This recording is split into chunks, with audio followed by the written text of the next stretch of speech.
आज हम गीता के 8वें अध्याय के 5वें श्लोक से शुरू करेंगे। अंतकाले च मामेव स्मरन् मुक्त्वा कलेवरं यः प्रयाति समद्भावं याति नास्त्यत्र संशयः। इस श्लोक का वाच्यार्थ है अंतकाले च, अंतकाल में भी, यह जो माम एव स्मरन्, मेरा ही स्मरण करते करते, कलेवरम देह को, मुक्त्वा त्याग कर, प्रयाति प्रयाण करता है, सह वह, मद्भावम मेरे भाव को, याति प्राप्त करता है, अत्र इस विषय में, संशयः न अस्ति संशय नहीं है। इस श्लोक का भावार्थ है जो मनुष्य अंतकाल में भी मेरा ही स्मरण करता हुआ शरीर को छोड़ जाता है, वह मेरे भाव को अर्थात स्वरूप को प्राप्त होता है, इसमें कोई संदेह नहीं। यहाँ पर श्री भगवान कह रहे हैं कि जो अंतकाल में भी अर्थात मृत्यु के समय उनका ही स्मरण करता हुआ अपने शरीर को छोड़ता है, वह शरीर छोड़ने के पश्चात उनके भाव को प्राप्त होता है, अर्थात उन्हीं के स्वरूप को प्राप्त हो जाता है। प्रभु कहते हैं कि इसमें किसी प्रकार का कोई संशय नहीं है। कोई कह सकता है जब भगवान ने ऐसा ही कहा है कि अंतकाल में कोई साधक मेरा स्मरण करता हुआ शरीर को छोड़ता है तो वह मुझे ही प्राप्त हो जाता है, तो बाबा इतनी सब कठिन साधनाओं की जरूरत क्या है? अंत समय में भगवान का नाम ले लेंगे तो हो जाएगा। पर यहाँ भगवान ने कहा है कि अंतिम समय में भी। उसका तात्पर्य यह है कि जब पहले से भगवान का नाम स्मरण नहीं रहेगा तो अंतकाल में स्मरण होना संभव नहीं होगा। जो हमारे जीवन के संस्कार होते हैं वे ही अंत समय में हमारे सामने आते हैं। यदि ईश्वर के संस्कार पहले से नहीं बने हैं तो कभी ईश्वर का चिंतन अंत समय में नहीं होता। यदि हम क्षर में, अक्षर में और हमारे भीतर जो चलाने वाला बैठा है उन सब में ईश्वर की क्रिया को न देखें, उस प्रकार के संस्कार न बनाएं, तो अंतकाल में ईश्वर का स्मरण होता ही नहीं है। एक कथा आती है, एक पिता मर रहा था, रात का समय था। उसने अपने तीनों पुत्रों को पास बुलाया और कुछ कहने की बहुत चेष्टा की, परंतु बहुत कोशिश करने के बावजूद भी वह कुछ कह न सका। तब तीनों बड़े परेशान हो गए। उन्होंने एक नामी वैद्य से कहा कि जैसे भी हो पिता को केवल 2 मिनट बोलने हेतु ठीक कर दीजिए। वैद्य ने कहा, ठीक है, मैं 2 मिनट बोलने हेतु औषधि दे देता हूँ, पर 2 मिनट तक यदि न बोल पाए तो पैसा वापस भी कर दूंगा। तीनों बेटे तैयार हो गए। तीनों ने मिलकर धन वैद्य को दिया। वे तो धन आदि पाने के लालच में मत्त हो रहे थे, अतः वैद्य की बात को स्वीकार कर लिया। वैद्य ने दवा तैयार की और पिता को चटा दी। अब पिता ने धीरे धीरे बोलना आरंभ किया। क्या बोला? उन्होंने कहा कि वह लालटेन जो जल रही है उसकी बत्ती क्यों इतनी ऊंची जल रही है? जरा नीची कर दो, तेल अधिक जल रहा है। तो 2 मिनट में यही सब कहा। बेटों के रुपए भी गए और सुनने में मिला क्या? यही कि तेल अधिक जल रहा है, बत्ती नीची कर दो। इसलिए कहा गया है कि अंतकाले च। उसका अर्थ यही है कि जीवन में यदि हम अभी से ईश्वर को स्मरण करते चलें तभी अंतकाल में हमें ईश्वर का चिंतन बना रहेगा, अन्यथा नहीं। फिर प्रभु श्री कृष्ण अर्जुन से अगले श्लोक में कहते हैं, यम यम वापि स्मरन् भावं त्यजत्यन्ते कलेवरं तम तमेवैति कौन्तेय सदा तद्भाव भावितः। इस श्लोक का वाच्यार्थ हुआ, कौन्तेय, हे कौन्तेय, अन्ते अंतकाल में, यम यम वा अभिभावम जिस जिस भी भाव से, स्मरण करते हुए, कलेवरम देह को, त्यजति त्याग करता है, सदा सर्वदा तद्भाव भावितः, उस भाव के द्वारा तन्मय होने के कारण तम तम एव, उस भाव को ही एति प्राप्त होता है। इस श्लोक का भावार्थ है, हे कौन्तेय, यह मनुष्य अंत समय में जिस भी भाव का स्मरण करता हुआ शरीर छोड़ता है, सदा उस भाव में तन्मय होने के कारण उस भाव को ही प्राप्त होता है। अर्थात अंत काल में जैसी मति होगी वैसी ही गति भी होगी। जो भी भाव, जो भी विचार अंत काल में बना रहता है, मनुष्य उसी के अनुरूप ही जन्म लेता है। जड़ भरत की कथा आती है। राजा भरत जब तपस्या कर रहे थे तो मृत्यु के समय हिरण के छोटे से बच्चे में उनका मन लगा रहता था। इसीलिए मृत्यु के बाद वे एक हिरण के रूप में जन्म लेते हैं। इसके माध्यम से मानो हमें यहाँ यह बात बताई गई कि अंत समय में हमारे मन जहाँ लगा रहता है, जो जो सोचते हुए हम इस शरीर को छोड़ते हैं, तो उसी के अनुरूप हमें शरीर मिलता है। इसीलिए प्रभु अपने 7वें श्लोक में अर्जुन से कहते हैं, तस्मात् सर्वेषु कालेषु मामनुस्मर युध्य च मय्यर्पित मनो बुद्धिः मामे वैश्यस्य संशयम्। इस श्लोक का वाच्यार्थ है, तस्मात् अतएव सर्वेषु कालेषु, सब समय, माम मुझको, अनुस्मर स्मरण कर, युध्य च और युद्ध करो, अर्थात स्वधर्म का अनुष्ठान करो, मयि मुझ में, अर्पित मनोबुद्धि ही मन और बुद्धि अर्पण करके, माम एव मुझको ही, असंशयम निश्चय पूर्वक, एष्यसि प्राप्त होगे। इस श्लोक का भावार्थ है, इसलिए तो सब समय मेरा स्मरण कर और युद्ध भी कर। इस प्रकार मुझ में मन और बुद्धि अर्पित करके तो निस्संदेह मुझे ही प्राप्त होगा। भगवान कह रहे हैं कि तू युद्ध भी कर और साथ ही साथ सब समय मेरा स्मरण भी कर।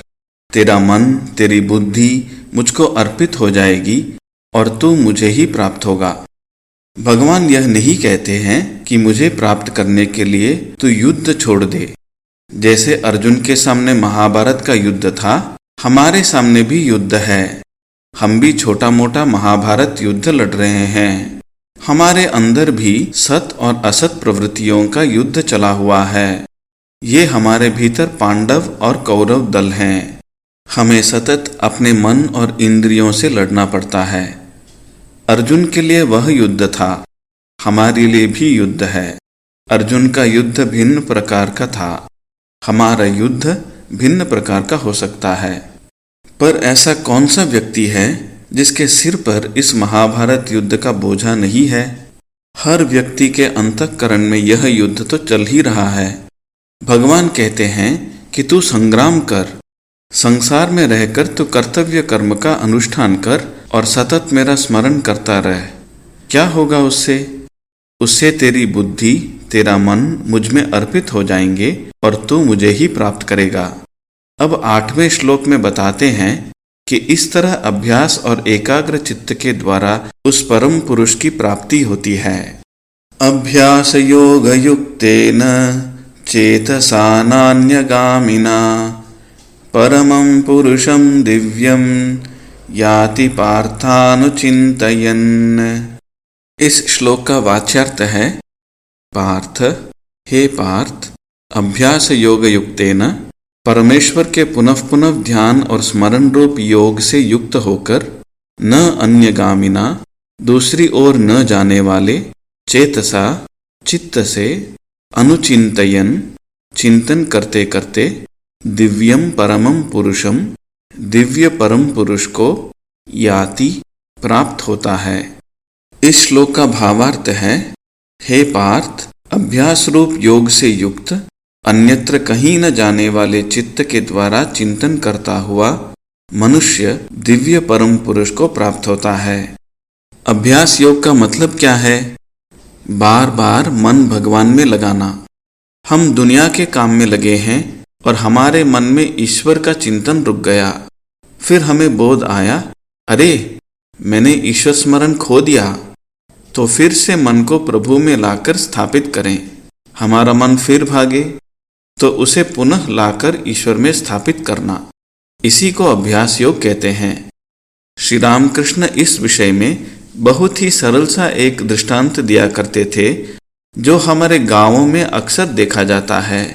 वे कहते थे कि गांव की महिला जब ढेकी में धान कूटती है तो उसका मन अनेक और बांटा रहता है। वह बाएं हाथ से अपने छोटे से बच्चे को पकड़कर दूध भी पिला रही है।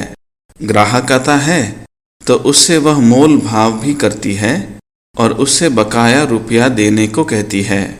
इधर अपने बड़े बेटे से कहती है कि उसे इतना सौदा दे दे, इतना गुड़ नाप दे, इतना तेल नाप दे। परंतु श्री रामकृष्ण कहते थे कि उस महिला के मन का प्रमुख भाग अपने दाहिने हाथ के ऊपर ही रहता है कि कहीं धान कूटने वाला मुसल उसके हाथ पर गिरकर उसे चोट न पहुंचा दे। इसी को अभ्यास कहते हैं, जिसके तहत संसार के सब कर्म तो हों परंतु मन सदैव ईश्वर में ही लगा रहे। इस उदाहरण के माध्यम से श्री रामकृष्ण यह दर्शाना चाहते हैं, हमारे विक्षिप्त हुए चित्त को बारंबार ईश्वर में स्थापित करने का नाम ही अभ्यास योग है। योग का अर्थ है ईश्वर से युक्त हो जाना। हमारा मन जितना ईश्वर से युक्त हो जाएगा, आप देखेंगे कि कार्यक्षमता उतनी ही बढ़ जाएगी। आज मेरा मन चंचल है तो आज जिस काम को मैं 4 घंटे में करता हूँ, यदि मन के एक भाग को मैं ईश्वर के चरणों में रखने में समर्थ हो गया तो दावे के साथ कहता हूँ कि उसी काम को मैं केवल 2 घंटे में कर सकता हूँ। यदि मेरी एकाग्रता भगवान के चरणों में और बढ़ गई तो जिस काम को मेरा चंचल मन 4 घंटे में करता है, उसको वही मन 1 घंटे में करने में समर्थ होगा। इसीलिए कहा गया है कि योग कर्म की कुशलता है। योगः कर्मसु कौशलम। यह जो ईश्वर का चिंतन और मनन है, जिसका हम बारंबार अभ्यास करते हैं, उसी को अभ्यास योग कहा गया है। उससे हमारे भीतर अंतः प्रवाहित सलीला के समान ईश्वर का चिंतन और स्मरण सतत चलता रहता है। अभ्यास के द्वारा मन को ईश्वर के चिंतन में रखा जा सकता है। जब हम दुनिया का काम करते हैं तो मानो अंतः में भगवान के चरणों की ओर एक चिंतन सरिता प्रवाहित होती रहती है। हम जागृत मन से सब काम करते रहते हैं। जहाँ काम से थोड़ी सी भी फुर्सत मिली कि हमारा पूरा मन भगवान के पास चला जाता है। इसीलिए पिछले श्लोक में कहा गया, तस्मात् सर्वेषु कालेषु माम अनुस्मर युध्य च। इसलिए हे अर्जुन, तो सब समय मेरा चिंतन कर और युद्ध कर। घोर कठोर दिखता है ये युद्ध, उसमें भी ईश्वर का चिंतन क्यों नहीं किया जा सकता? मैं दूसरा उदाहरण भी बहुत बार देता हूँ। एक बार मुझे ठोकर लगी तो लंगड़ा कर चलने लगा। तीसरे दिन सपना देखा तो देखता हूँ सपने में भी मैं लंगड़ा कर चल रहा हूँ। इसका मतलब क्या हुआ? मतलब यह कि उस चोट ने मेरे मन पर ऐसा संस्कार डाल दिया कि केवल 2 ही दिनों में मैं सपने में भी अपने को लंगड़ा कर चलते देखता हूँ। यहाँ पर भी जब हम बारंबार मन पर जो संस्कार डालने का चेष्टा करते हैं तो अवश्य वह संस्कार बलवान बनेगा। इसीलिए भगवान यहाँ पर कहते हैं, मय्यर्पित मनोबुद्धि मामे वैश्यस्य संशयम। जब तू अपना मन और बुद्धि मुझ में अर्पित करेगा तो निस्संशय तू मुझे प्राप्त करेगा। मन संकल्प विकल्प करता है और बुद्धि के द्वारा हम निश्चय करते हैं। अंतःकरण की ये 2 वृत्तियां प्रधान हैं। वैसे जो अंतःकरण है उसमें 4 वृत्तियां बताई गई, मन, बुद्धि, चित्त और अहंकार। पर मन और बुद्धि ही सामान्य रूप से हमारे सामने आते हैं। सामान्यतया या तो हम संकल्प विकल्प करते हैं अथवा निश्चय करते हैं। भगवान यहाँ पर कह रहे हैं कि यदि तू संकल्प विकल्प का आधार मुझे ही बना ले और जो तू निश्चय करता है उस निश्चय का आधार भी तू मुझे ही बना ले, अर्थात मन को भी अर्पित कर दे, बुद्धि को भी अर्पित कर दे। अर्थात यदि तो ऐसा मानने लगे कि तेरे मन में जो संकल्प विकल्प उठ रहा है वह भी मेरी प्रेरणा से ही उठ रहा है, तो तू मुझे अवश्य प्राप्त करेगा। यह जो मन और बुद्धि का अर्पण है यह हमें भगवान की प्राप्ति कर देता है। इसकी घोषणा भगवान यहाँ 7वें श्लोक में करते हैं।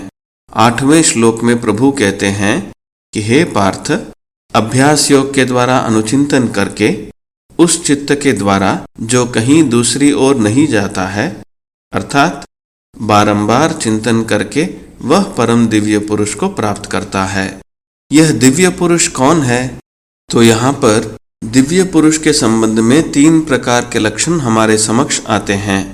एक है सगुण निराकार, दूसरा निर्गुण निराकार और तीसरा सगुण साकार। इसका मतलब क्या है? सगुण निराकार वह जो गुणात्मक तो है, उसमें दया है, उसमें करुणा है, सारे दिव्य गुण हैं, पर जिसका कोई रूप नहीं है। मानो जब हमें सगुण समाधि होती है तो वहाँ पर हम ईश्वर के भाव की चिंतन करते हैं।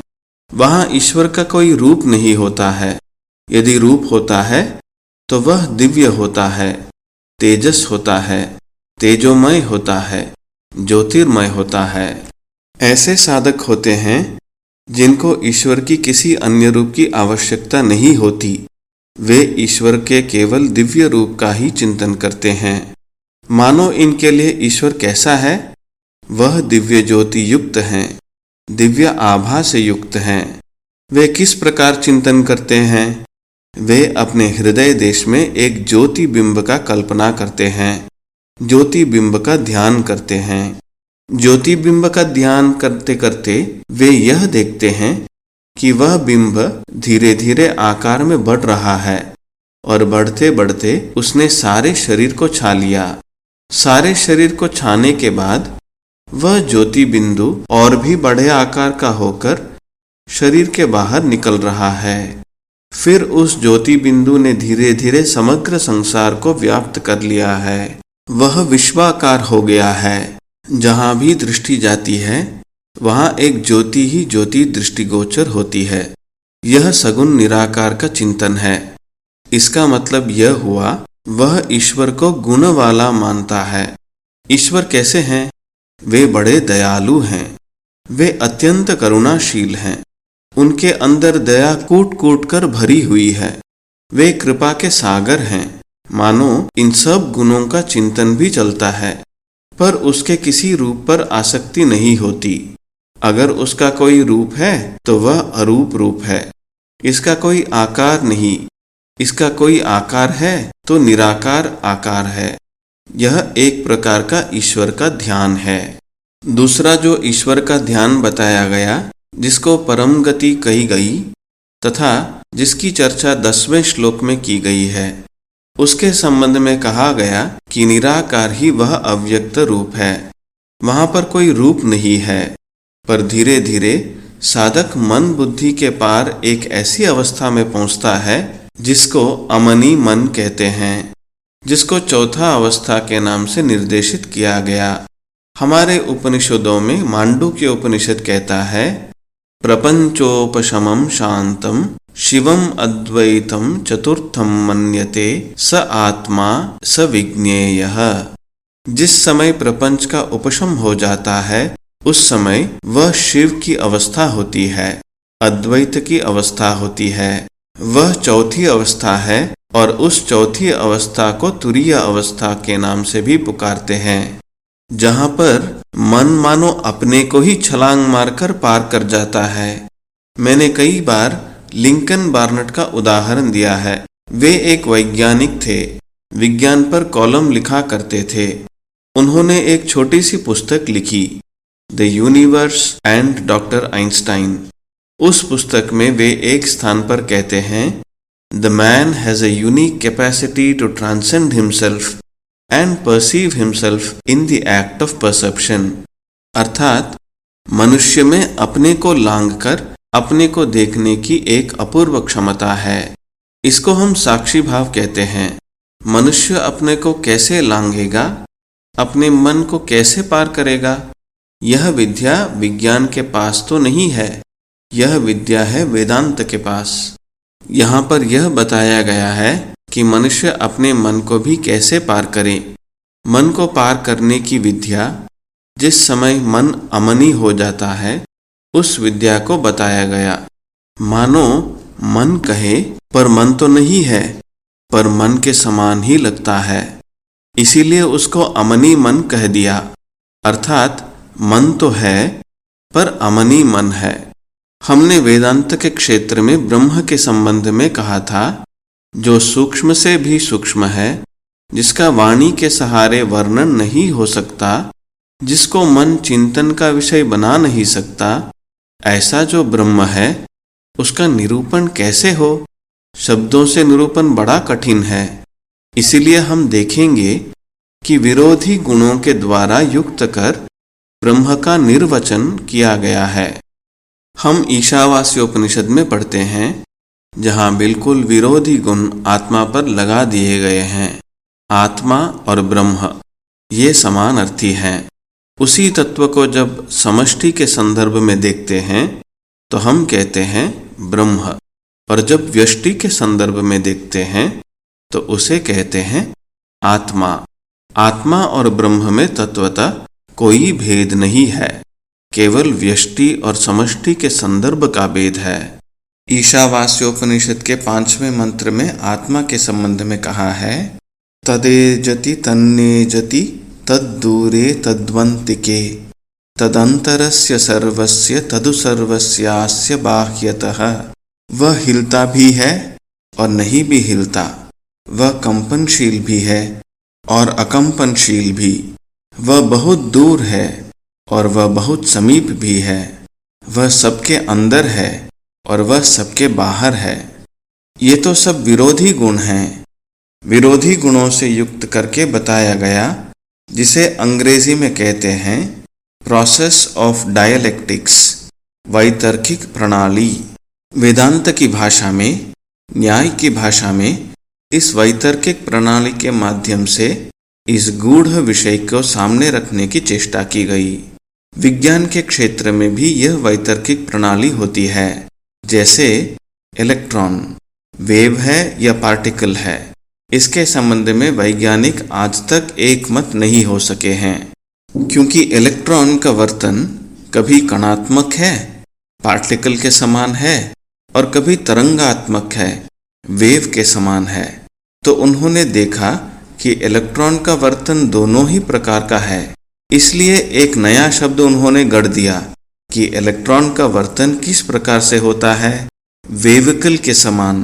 तो वेव से वेव ले लिया, पार्टिकल से इकल ले लिया, दोनों को जोड़ दिया, एक नया शब्द बना दिया, वेविकल। यह प्रोसेस ऑफ डायलेक्टिक्स है। विज्ञान के क्षेत्र में भी जहाँ पर भौतिकता है, जहाँ पंच इंद्रियों के द्वारा ग्राह्य जगत से ही सरोकार होता है, तो वहाँ पर इस वैतर्किक प्रणाली का उपयोग किया जाता है। यह तो आत्म तत्व है, इतना गंभीर और इतना सूक्ष्म है। यहाँ आपात विरोधी जो गुण दिखाई देते हैं, उन गुणों के आधार पर आत्मा के गुणों को निर्वचन करने का प्रयास किया जाता है। तो यह है निर्गुण निराकार उपासना की विधि। तीसरा है सगुण साकार, जिसका चर्चा 14वें श्लोक में की जाएगी। वहाँ मानो हम भगवान में गुण भी देखते हैं और उनका रूप भी देखते हैं। हम किसी रूप की प्रशंसक हैं, भक्त हैं। हम उस भगवान को राम के रूप में, कृष्ण के रूप में, रामकृष्ण के रूप में, भिन्न भिन्न रूपों में देखते हैं और देख करके उस रूप को प्रेम करते हैं। हमारा मन उसमें निविष्ट होता है। यह सगुण साकार है। तो तीनों प्रकार की बातें यहाँ पर कही गई। यहाँ 8वें श्लोक में जो परम दिव्य पुरुष कहा है, वह सगुण निराकार का वर्णन है। साधक अभ्यास योग से युक्त होकर उस सगुण निराकार परम तत्व को प्राप्त होता है। अब यह जो अभ्यास योग है, इसका क्या मतलब है? अभ्यास योग के संबंध में हमने पहले भी बताया था। इसके 2 अर्थ हैं। एक अर्थ तो वह है कि बारंबार हम अपने मन को भगवान के चरणों में रखने का अभ्यास करते हैं, मन भागता है, उसको फिर पकड़कर लाते हैं और पुनः भगवान के चरणों में रखते हैं। यह अत्यंत ऊबा देने वाला प्रसंग मालूम पड़ता है, पर जो इस अत्यंत ऊबा देने वाली प्रक्रिया से बिना उकताए बारंबार इसका अभ्यास करता रहता है, वह इसमें सफल भी होता है। आप सगुण साकार अथवा सगुण निराकार का अभ्यास कर सकते हैं। अगर सगुण निराकार है तो उसमें ईश्वर के गुणों का चिंतन तो हो ही रहा है, पर साथ ही आप ज्योति स्वरूप ईश्वर का चिंतन भी कर रहे हैं। मन भागता है, उसे फिर से लाते हैं और ज्योति के ध्यान में उसे निविष्ट करते हैं। आपने मन के दो भाग बना लिया। एक भाग है जो बैठा हुआ ध्यान कर रहा है, चाहे रूप में चाहे ज्योति में। मन के दूसरे भाग को आपने चौकीदार बनाकर कहा, चौकीदार तुम इस मन पर चौकीदारी करते रहना, देखना यह भागे नहीं यहाँ से।